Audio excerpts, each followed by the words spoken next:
اقول لك انت سيد وسام، عيني حاط لك كم طير بالسطح كل شويه مصورهن ومستغرب بيهن، وعبالك بس انت عندك طيور. شوف عندك فضي مثل هذا اشتغل وعاف الطيور كلها، واذا عندك هيج فضي خابرني وعلق لي باوع عليه.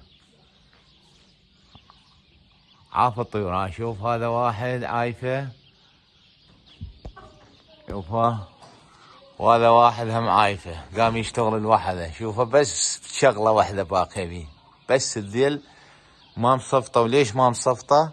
لان لعب هواي بي مثل صاير فراغات يعني. شوفه عاف الطيور عمي، عاف الطيور.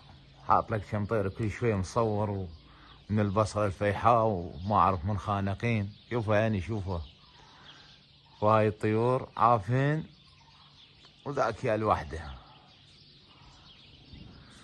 والتوفيق من رب العالمين.